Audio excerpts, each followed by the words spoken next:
ತಾವೆಲ್ಲ ಹಿರಿಯ ಹೋರಾಟಗಾರರು ಬಹಳಷ್ಟು ವರ್ಷಗಳಿಂದ ಹೋರಾಟ ಮಾಡ್ಕೊಂಡು ಬಂದಿದ್ರ. ಈ ಒಂದು ಅಲೆಮಾರಿ ಸಮುದಾಯಕ್ಕೆ 1-2%, 3% ಕೆಲವೊಂದು ಜನ ಕೇಳ್ತಾ ಇದಾರೆ. ತಮ್ಮ ಸಮಸ್ಯೆನ ಈಡೇರಿಸೋದಕ್ಕೆ ಉತ್ಸುಕ ಇದಾರೆ. ಆದ್ರೂ ತಾಂತ್ರಿಕದ ಏನೋ ಟೆಕ್ನಿಕಲ್ ಪ್ರಾಬ್ಲಮ್ ಇದೆ ಅಂತ ಹೇಳ್ತಾರೆ. ಅದ್ರ ಬಗ್ಗೆ ತಾವು ಹೇಳಿ ಸರ್. ಇಲ್ಲ, ಟೆಕ್ನಿಕಲ್ ಪ್ರಾಬ್ಲಮ್ ಏನಿಲ್ಲ ಇಲ್ಲಿ. ಯಾಕಂದ್ರೆ ನಾವು ಇರೋದೇ 100 ಜನಸಂಖ್ಯೆ ಇರೋದು 6 ಜನ, 1000 ಜನಸಂಖ್ಯೆ ಇರೋದು 25 ಸಮುದಾಯ ಇದೆ. ಈ ತರ ಒಂದು 5-10 ಸಾವಿರ ಇರುವಂತದ್ದು ಒಂದು 7-8 ಸಮುದಾಯ ಇದೆ. ಇನ್ನೊಂದು 4 ಸಮುದಾಯ 50,000 ದಾಟಿರ್ಬೋದು. ಆದ್ರೆ ನಮಗೆ ಮೀಸಲಾತಿ ಅನ್ನೋ ಪರಿಕಲ್ಪನೆ ನಮಗಿಲ್ಲ. ಕಾರಣ ಏನಂದ್ರೆ ನಾವು ಅನಕ್ಷರಸ್ಥರು. ಮೊದಲಾಗಿ ಕಾಡು ಮೇಡಲ್ಲಿ ಇದ್ದಂಥವ್ರು. ಕಾಡು ಆಕ್ಟ್ ಬಂದಾಗ ನಾಡಿಗೆ ಬಂದು ನಾಡಿಂದಾನು ಭೂಮಾಲಿಕೆ ಎಬ್ಬಿಸಿದಾಗ ಅತಂತ್ರ ಅಲೆಮಾರಿಗಳಾದ್ವಿ. ಹಾಗಾಗಿ ನಮ್ಮ ಹಕ್ಕನ್ನು ಪಡೆಯುವಂಥದ್ದು ನಮಗೆ ಸಂಘಟನೆ ಇರಲಿಲ್ಲ. ಆಮೇಲೆ ನಾವು ಇದು ಅರಿವು ಕೂಡ ನಮ್ಮಲ್ಲಿ ಇರಲಿಲ್ಲ.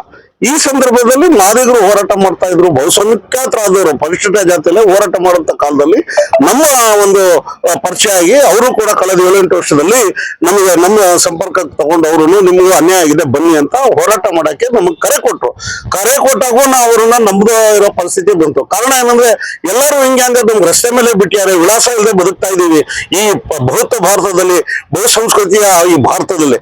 ಹಾಗಾಗಿ ನಾವೇನ್ ಮಾಡಿದೆ, ಆದಷ್ಟು ಅವ್ರು ಇದು ನೋಡಿದಾಗ ಪಾಪ ಅವ್ರಿಗೆ ಒಂದು ತಾಯಿ ಕರುಳು, ಒಂದು ಮಮತೆ ನಿಜ ಅನ್ನಿಸ್ತು. ಹಾಗಾಗಿ ನಾವು ಅವ್ರ ಜೊತೆಗೆ ನಾವು ಹೋದ್ವಿ.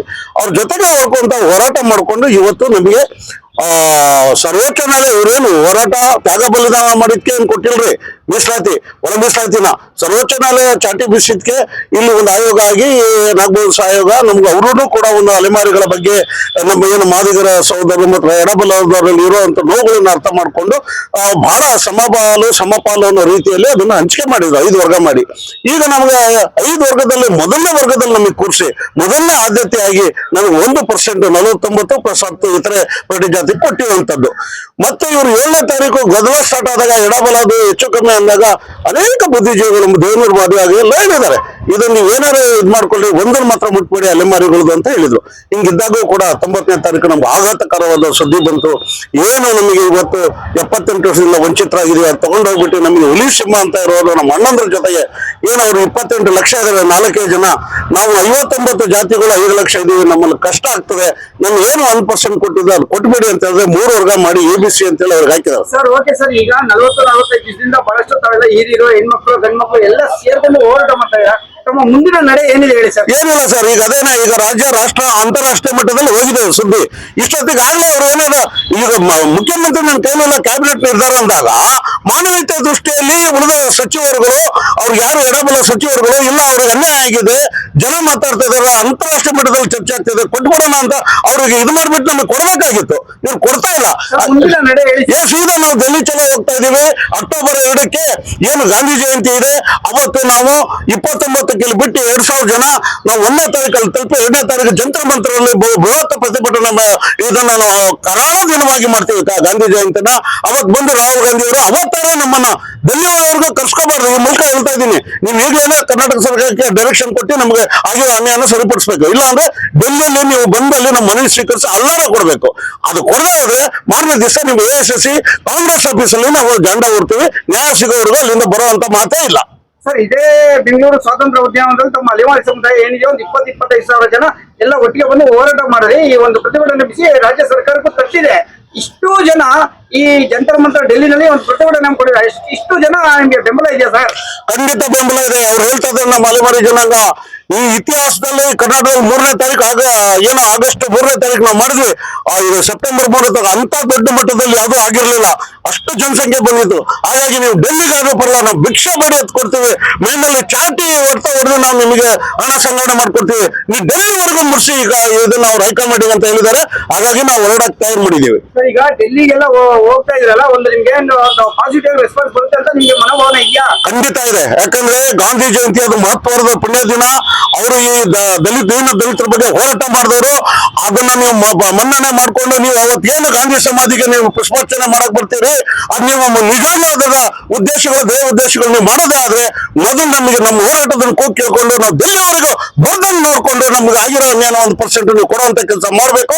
ಇಲ್ಲ ಅಂದ್ರೆ ನಾವು ಜಂತರ ಮಂತ್ರದಿಂದ ಸೀದಾ ನಿಮ್ಮ ಆಫೀಸಿಗೆ ಬಂದು ನಾವು ಜೆಂಡಾ ಹೊರ್ತೇವೆ. ಸರ್, ಒಂದು ಕೊನೆ ಪ್ರಶ್ನೆ ಕೇಳೋದಕ್ಕೆ ಇಷ್ಟಪಡ್ತೀನಿ. ತಾವು ಹಿರಿಯರು, ಇದರಲ್ಲಿ ಏನು ಕಾರವಾರ ಪ್ರಶ್ನೆ, ನೀವು ಕಾರವಾರಿಗೆ ಉತ್ತರ ಕೊಡಬೇಕು. ಒಂದು ತಳಮಟ್ಟದ ಸಮುದಾಯ, ಮೇಲ್ಮಟ್ಟದ ಸಮುದಾಯ ಅಂತಲ್ಲ, ಹೆಚ್ಚೆಚ್ಚಿಗೆ ಮೀಸಲಾತಿ ತಗೊಂಡವರು ಸಂವಿಧಾನ ಚೆನ್ನಾಗಿ ಅರ್ಥ ಮಾಡ್ಕೊಂಡಿರೋ ತಮ್ಮ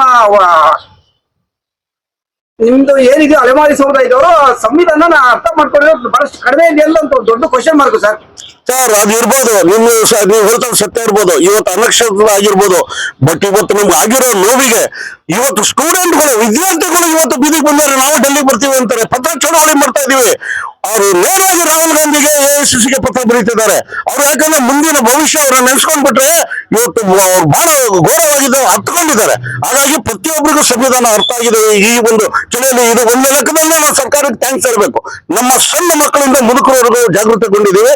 ನಾವು ಹೋಗೋರೇ ಇದೀವಿ, ಹೋಗಿ ಹೋಗ್ತೀವಿ, ಯಶಸ್ವಿ ಮಾಡ್ತೀವಿ. ಇನ್ನೊಂದು ಸಣ್ಣ ಪ್ರಶ್ನೆ ಸರ್, ಆ ಪುಣ್ಯಾತ್ಮ ಬಾಬಾ ಸಾಹೇಬ್ ಅಂಬೇಡ್ಕರ್ ಅವರು ಎಲ್ಲರೂ ವಿದ್ಯಾವಂತರಾಗಿದ್ರು, ಆ ವಿದ್ಯಾವಂತರು ಆಗೋದಕ್ಕೆ ಬಹಳ ಇನ್ನು ಹಿಂದೆನೇ ಇದಾರಲ್ಲ ಸರ್. ಸರ್ ನನಗೆ ಅದೇ ನೋವು. ಬುದ್ಧ ಬಸವ ಅಂಬೇಡ್ಕರ್ ಅದನ್ನ ಅನುಷ್ಠಾನಕ್ಕೆ ತಂದ್ರು ನೋಡಿ. ಇದ್ರಲ್ಲಿ ಎರಡೇ ಬಸವ ಏನು ಸಮಪಾಲು ಅಂತ 12ನೇ ಶತಮಾನ 1-2 ಅದು ಉಲ್ಟಾ ಐತಿ. ಈಗ 21 ಆದ್ರೂ ನಮ್ಮ ಅಂಬೇಡ್ಕರ್ ಕೊಟ್ಟಿರೋ 20ನೇ ಶತಮಾನದಲ್ಲಿ 21ರಲ್ಲಿ ಅದರಲ್ಲಿ ನಮಗೆ ಸರ್ವೋಚ್ಚ ನ್ಯಾಯಾಲಯ ಕೊಡ್ತು. ಆದ್ರೆ ಸರ್ ಇದು ಸಂವಿಧಾನನೇ ಏನ್ ಬಾಬಾ ಸಾಹೇಬ್ ಅಂಬೇಡ್ಕರ್ ಕೊಟ್ಟು ಕಟ್ಟ ಕಡೆ ವ್ಯಕ್ತಿಗೂ ನಮ್ಮ ಸಂವಿಧಾನ ಮೀಸಲಿಟ್ಟು ತಲುಪಿದ ಅವತ್ತೇ ಸಾರ್ಥಕತೆ ಅಂದ್ರು. ಆದ್ರೆ ಅದು ಆಗ್ಲಿಲ್ಲ.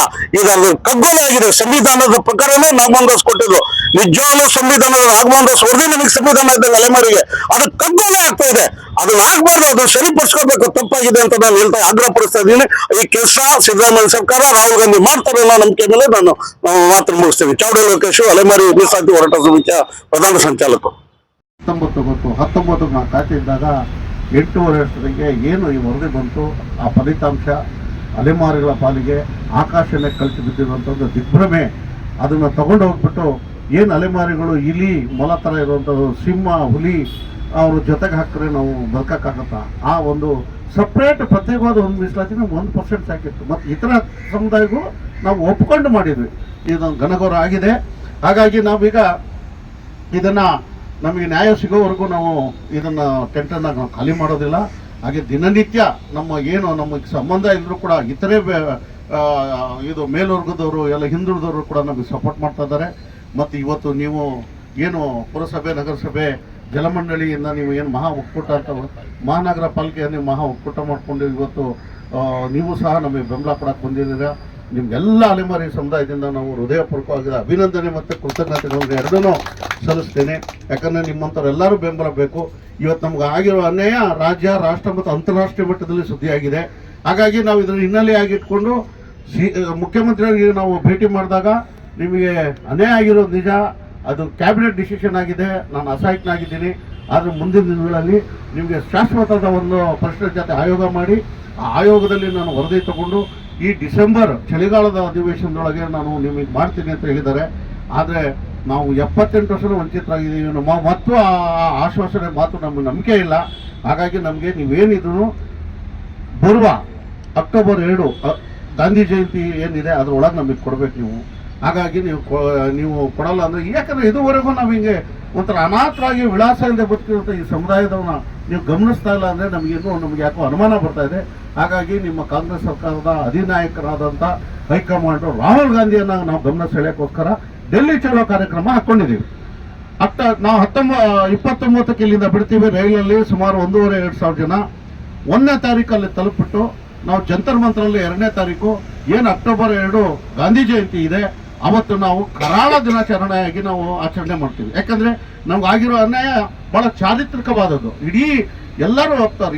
ಈ ಒಂದು ಐತಿಹಾಸಿಕ ಅನ್ಯಾಯನ ನಾವು ಖಂಡಿಸಿ ಅಲ್ಲಿ ನಾವು ಸ್ಟ್ರೈಕ್ ಮಾಡೋರಿದ್ದೀವಿ. ಅಲ್ಲಿ ರಾಹುಲ್ ಗಾಂಧಿಯವರು ಆ ಘಾಟಲ್ಲಿ ನಮಗೇನು ಮಹಾತ್ಮ ಗಾಂಧಿಯವರು ಸಮಾಧಿ ಇದೆ, ಆ ಪುಣ್ಯ ಸ್ಥಳಕ್ಕೆ ಬಂದವರು ಅವತ್ತು ಪುಷ್ಪಾರ್ಚನೆ ಗೌರವ ಸಲ್ಲಿಸೋರಿದ್ದಾರೆ.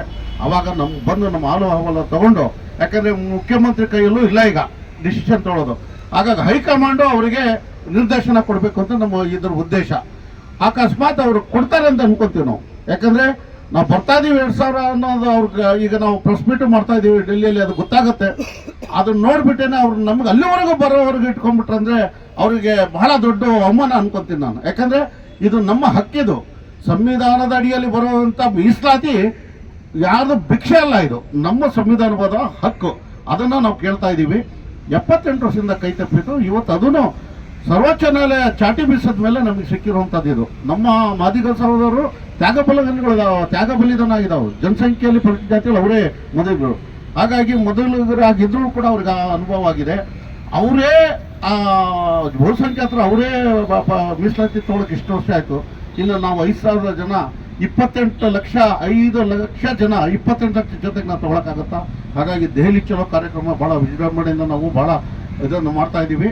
ನಾವು ಇದನ್ನು ಅಕ್ಟೋಬರ್ 2ಕ್ಕೆ ರಾಹುಲ್ ಗಾಂಧಿಯವರು ನಮ್ಮ ಮನವಿನ ಸ್ವೀಕರಿಸಿ ತಕ್ಷಣ ಆ ಸ್ಥಳದಿಂದನೇ ಕರ್ನಾಟಕ ಸರ್ಕಾರಕ್ಕೆ, ಮುಖ್ಯಮಂತ್ರಿಗೆ ಮತ್ತು ಸಂಬಂಧಪಟ್ಟ ಸಚಿವರಿಗೆ ಫೋನ್ ಮಾಡಿ ಅದು ತಿಳಿಸೋ ಮೂಲಕ ನಮ್ಗೆ ಒಂದು ಏನು ನಮ್ಮ ಮೀಸಲಾತಿ ಒಂದು ಕೈತಪ್ಪಿದ ವಾಪಸ್ ಕೊಡಿಸ್ಬೇಕು. ಇಲ್ಲ ಅಂದರೆ ಅಕ್ಟೋಬರ್ 2ಕ್ಕೆ ಮುಗಿಸ್ಕೊಂಡಿದ್ದೆ ಅವತ್ತು ರಾತ್ರಿನೇ ಸೀದಾ ನಾವು ಅಖಿಲ ಭಾರತ ಕಾಂಗ್ರೆಸ್ ಏನು AICC ಆಫೀಸ್ ಇದೆ ಅಲ್ಲೋಗಿ ನಾವು ಧರಣಿ ಮಾಡೋರಿದ್ದೀವಿ. ಅಲ್ಲೇ ಕ್ಯಾಂಪ್ ಹಾಕ್ತೀವಿ, ಅಲ್ಲೇ ಮುದ್ದೆ ಅಲ್ಲೇ ನಿದ್ದೆ, ನಮಗೆ ನ್ಯಾಯ ಸಿಗೋವರೆಗೂ ಬರಲ್ಲ ಅಂತ ಹೇಳ್ತಾ ಈ ಮೂಲಕ ನಾನು ಎಚ್ಚರಿಕೆಯನ್ನು ಕೊಡ್ತಾ ಇದ್ದೀನಿ. ಇದು ತುಂಬ ಗಂಭೀರವಾದ ಎಚ್ಚರಿಕೆ, ಅಂದರೆ ಭಾಳ ಮಾನವೀಯತೆಯ ದೃಷ್ಟಿಯಲ್ಲಿ ವಿನಮ್ರವಾದ ಎಚ್ಚರಿಕೆ. ಇದಕ್ಕೆ ಅವಕಾಶ ಕೊಡಬೇಡ್ರಿ ಅಂತ ಹೇಳ್ತಾ ನಾನು ಮಾತನ್ನು ಮುಗಿಸ್ತೀನಿ. ನಮಸ್ಕಾರ. ಜೈ ಹಿಂದ್, ಜೈ ಅಲಿಮಾರಿ, ಜೈ ಭೀಮ್. ನಾವೇನು ಈ ಒಳ ಮೀಸಲಾತಿ ಜಾರಿಗಾಗಿ ಮಾದಿಗ ಸಹೋದರ ಸಮುದಾಯಗಳು ಮತ್ತು ಜೊತೆಗೆ ನಾವು ಅಲೆಮಾರಿಗಳು ಕಳೆದ ಆಗಸ್ಟ್ 11ರಿಂದ ನಾವು ಇಲ್ಲಿ ಧರಣಿ ಕೂತಿದ್ದೀವಿ. ಇವತ್ತು 38ನೇ ದಿವಸ ನಾವು ಧರಣಿ ಕೂತೀವಿ. ನಮಗೆ ಏನು ಸರ್ವೋಚ್ಚ ನ್ಯಾಯಾಲಯ ತೀರ್ಪಿನ ಅನುಸಾರ ಸರ್ಕಾರ, ರಾಜ್ಯ ಸರ್ಕಾರ ನಾಗಮೋಹನ್ ದಾಸ್ ಏಕದರ್ಶನ ಪೀಠ ಮಾಡಿತ್ತು. ಅದರ ವರದಿ ಅನುಸಾರ ಮೀಸಲಾತಿಯಲ್ಲಿ 5 ವರ್ಗೀಕರಣ ಮಾಡಿ ABCDE ಅಂತ ಮಾಡಿತ್ತು. ವಂಚಿತ ಸಮುದಾಯಕ್ಕೆ ಆದ್ಯತೆ ಕೊಟ್ಬಿಟ್ಟು ಅವ್ರಿಗೆ ಮೊದಲು ಅವಕಾಶ ಮಾಡಿಕೊಡ್ಬೇಕು ಅನ್ನೋ ಒಂದು ಹಿನ್ನೆಲೆಯಲ್ಲಿ ಪೌರಕಾರ್ಮಿಕ ಅರುಂಧತಿ ಯಾರು ಮತ್ತು ಇತರೆ ಸೇರಿಸಿ 10 ಜಾತಿ ಸೇರಿಸಿ ಅದೇನು ಜನಸಂಖ್ಯೆ ಅಂಕಿಅಂಶ ಲೆಕ್ಕಪತ್ರದ ವಿಚಾರವಾಗಿ ಮಾನದಂಡವಾಗಿ ನಮಗೆ 1% ಕೊಟ್ಟಿದ್ದು. ಒಟ್ಟು ನಾವು 59 ಜಾತಿ ಸೇರಿ 5,27,000 ಚಿಲ್ಲರೆ ಬರ್ತೀವಿ. ಅದು ಕೊಟ್ಟಿದ್ದಂತನ ಏನು 7ನೇ ತಾರೀಕು ವರದಿ ಲೀಕ್ ಆಗಿ ಎಡ ಬಲ ಅಂತ ಹೆಚ್ಚು ಕಮ್ಮಿ ಆಯಿತು, ಅವ್ರು ಮೀಸಲಾತಿಯಲ್ಲಿ ಗೊಂದಲ ಮಾಡುವಂಥ ಸಂದರ್ಭದಲ್ಲಿ ಚರ್ಚೆಗಳು ಸ್ಟಾರ್ಟ್ ಆದಾಗ ಅನೇಕ ಬುದ್ಧಿಜೀವಿಗಳು ಸಾಕ್ಷಿ ಪ್ರಜ್ಞೆ ನಮ್ಮ ದೇವನೂರು ಮಾದೇವಾದಿಯಾಗಿ ನೀವು ಏನಾದರೂ ಲೆಕ್ಕಪತ್ರ ಮಾಡ್ಕೊಳ್ಳಿ, ದೊಡ್ಡವರು ಎಡ ಬಲದ ಸಹೋದರರು ಮತ್ತು ಇತರರು, ಆದರೆ ಒಂದಕ್ಕೆ ಮಾತ್ರ ನೀವು ಮುಟ್ಟಕ್ಕೆ ಹೋಗ್ಬೇಡಿ, ಅವ್ರಿಗೆ 78 ವರ್ಷದಿಂದ ಅವ್ರ ಖಾತೆನೇ ತೆಗೆದಿಲ್ಲ ಮೀಸಲಾತಿದ್ದು ಅಂತ ಹೇಳ್ಬಿಟ್ಟು ಅವರೆಲ್ಲ ಸಪೋರ್ಟ್ ಮಾಡಿದ್ರು. ಅನೇಕ ಬುದ್ಧಿಜೀವಿಗಳು ಹೋರಾಟಗಾರರು ಹೇಳಿದರು. ಅದರ ಅನುಸಾರವಾಗಿ ನಾವು ನಮ್ಮ ಅಣ್ಣಂದ್ರು ಇಲ್ಲಿ ಸಂವಿಧಾನ ಉಳಿಸಿ ಅಂತ ಒಂದು ಬೃಹತ್ ಮಟ್ಟದಲ್ಲಿ ವಿಧಾನಸೌಧದಲ್ಲಿ ಮುಖ್ಯಮಂತ್ರಿಗಳು ಸಿದ್ದರಾಮಯ್ಯವರು ಸಂಬಂಧಪಟ್ಟ ಇಲಾಖೆ ಅಧಿಕಾರಿಗಳೆಲ್ಲ ಬಹಳಷ್ಟು ಅರ್ಥಗರ್ಭಿತವಾಗಿ ಒಂದು ಸಭೆ ಮಾಡಿದ್ರು. ಬಹಳಷ್ಟು ತಮ್ಮ ಸಮುದಾಯದ ಹಿರಿಯ ನಾಯಕರು, ತಾವು ಹಿರಿಯರೇ ಎಲ್ಲ ತಾವು ಭಾಗಿಯಾಗಿರೋ ಇಲ್ಲ ಗೊತ್ತಿಲ್ಲ, ಒಟ್ಟಿನಲ್ಲಿ ಭಾಗಿಯಾಗಿರೋಲ್ಲ ಬಹಳ ಶಬಾಷ್ ಅಂದ್ರು ಸರ್ಕಾರಕ್ಕೆ. ಅದ್ರ ಬಗ್ಗೆ ತಗೊಳ್ಳಿ ಸರ್. ನಾನು ಹೇಳ್ತೀನಿ, ನಮ್ಮ ಸಿದ್ದರಾಮಯ್ಯರಿಂದ ನಮ್ಮೇನು ಅಲೆಮಾರಿಗೆ 1% ಮೀಸಲಾತಿ ಈ ಸರ್ಕಾರದಲ್ಲಿ ಸಿದ್ದರಾಮಯ್ಯನ ಮುಖ್ಯಮಂತ್ರಿ ನೇತೃತ್ವದಲ್ಲಿ ಆಗಿರೋದು ನಮಗೆ ಬಹಳ ದುರಂತ ತಂದಿದೆ. ಆಮೇಲೆ ಸಿದ್ದರಾಮಯ್ಯನ ಬಗ್ಗೆ ಬಹಳ ಅಪಾರ ನಂಬಿಕೆ ಇಟ್ಕೊಂಡಿದ್ದೀವಿ. ಪಕ್ಷಾತೀತವಾಗಿ ಎಲ್ಲ ಪಕ್ಷದವರು ಅವರು ಅಲೆಮಾರಿಗಳು ಅವ್ರನ್ನ ಪ್ರೀತಿ ಮಾಡ್ತಾ ಇದ್ರು. ಅಂತವರು ಶಶನ ಹೇಳ್ತಾರೆ, ಇದೇ ಅರವ ನಮ್ಮವ ಅಂತೇಳಿ ಬಸವಣ್ಣನ ವಚನ, ಬುದ್ಧ ಬಸವ ಅಂಬೇಡ್ಕರ್ ಆಶಯ ಏನಿತ್ತು ಸರ್, ಏನು ಆ ಸಂವಿಧಾನದ ಒಂದು ಫಲ ಇದೆ, last to the last person, ಕಟ್ಟ ಕಡೆ ವ್ಯಕ್ತಿ ತಲುಪಿದಾಗ ಮಾತ್ರ ಸಂವಿಧಾನಕ್ಕೆ ಅರ್ಥ ಬರುತ್ತೆ ಅಂತ ಹೇಳಿದ್ರು. ಆಮೇಲೆ ಇದೇ ಸಿದ್ದರಾಮಯ್ಯ ಅವರು ಸಂವಿಧಾನ ಓದು, ಸಂವಿಧಾನ ಜಾಗೃತಿ ಮಾಡಿಸುವಂತ ಕಾರ್ಯಕ್ರಮ ಮಾಡ್ತಾರೆ. ಯಾವ ತರದಲ್ಲಿ ಮಾಡ್ತಾ ಇದ್ದೀರಾ? ನಿನ್ನೆ ವಿಶ್ವ ಮಹಾಪ್ರಜಾಪ್ರಭುತ್ವ ದಿನ, ಏನು ಡೆಮಾಕ್ರಸಿ ಅಂತ ನಾವು ಇದು ಹೆಂಗೆ ಕರೆಯೋದು? ಇದು ಡೆಮಾಕ್ರಸಿನ ವಿಶ್ವ ಪ್ರಜಾಪ್ರಭುತ್ವ ಅನ್ನೋದು. ಅದಕ್ಕೋಸ್ಕರ ನಾವು ಆ ಕಾರ್ಯಕ್ರಮನ ಬಹಿಷ್ಕಾರ ಮಾಡಿದ್ದೀವಿ. ಅದು ನಮ್ಗೆ ಇಷ್ಟ ಇಲ್ಲ. ಬಹಿಷ್ಕಾರ ಮಾಡಿದ್ದಾರು ಸಿದ್ದರಾಮಯ್ಯವರು. ಹಾಗಾಗಿ ನಮಗೆಲ್ಲ ಬಹಳ ನೋವಾಗಿದೆ. ಸಾಮಾಜಿಕ ನ್ಯಾಯ ಯಾವ ತರದ ಸಾಮಾಜಿಕ ನ್ಯಾಯ ಸ್ವಾಮಿ? ನೀವು ಇದು 78 ವರ್ಷದಿಂದ ನಮ್ಗೆ ಇರೋ ಪಾಲನ್ನ ಅಲ್ಲಿ ಇಲ್ಲಿ ಪಕ್ಕದಲ್ಲಿ ಎಲ್ರಿಗೂ ಗೊತ್ತಿತ್ತು. ಅದನ್ನ ಒಂದು ಸರ್ವೋಚ್ಚ ನ್ಯಾಯಾಲಯ ಕೊಟ್ಟಿರುವಂತದ್ದು, ಇದನ್ನ ನೀವು ಕೊಡ್ಲಿಲ್ಲ ಅಂದ್ರೆ 5,000 ಜನ 5 ಲಕ್ಷ ಜನ ಏನ್ ನಿಮಗೆ ಇದಾಗ್ಬಿಡೋದು? ನೀವು ರಾಜೀನಾಮೆ ಅದು ಕೊಟ್ಟು ನಮಗೆ ಕೊಡ್ಬೇಕಾಗಿತ್ತು. ನಾವು ಆತರ ಪರಿಕಲ್ಪನೆ ಇಟ್ಕೊಂಡಿದ್ವಿ. ನೀವು 2ನೇ ದೇವರಾಜ ಅನ್ಕೊಂಡಿದ್ವಿ ನಾವು. ನೀವು ಅದು ಆಗದೇನೆ ನಮಗೆ ಬಹಳ ನೋವು ನಿಮ್ಮಿಂದ ತಂದಿದೆ ನಮಗೆ. ಹಾಗಾಗಿ ನಿಮ್ಮ ರಾಷ್ಟ್ರೀಯ ನಾಯಕರಿಗೆ ನಾವು ಆಗ್ರಹ ಪಡಿಸಿ ಅಕ್ಟೋಬರ್ 2ಕ್ಕೆ ಏನ್ ಗಾಂಧೀಜಿ ಶೋಷಿತ ಪರ ಹೋರಾಟ ಮಾಡಿದ್ರು, ಅವತ್ತು ಕರಾಳ ದಿನಾಚರಣೆ ಮಾಡಬೇಕಾದ್ರೆ ನಾವು ಮಾಡಿ ನಾವು ಹಕ್ಕನ್ನ ನಾವು ಕೇಳ್ತೀವಿ. ಅದಕ್ಕೆ ಅವಕಾಶ ಕೊಡಬೇಡಿ ಅಂತ ಹೇಳ್ತಾ ನಾನು ಮಾತನ್ನು ಮುಗಿಸ್ತೇನೆ.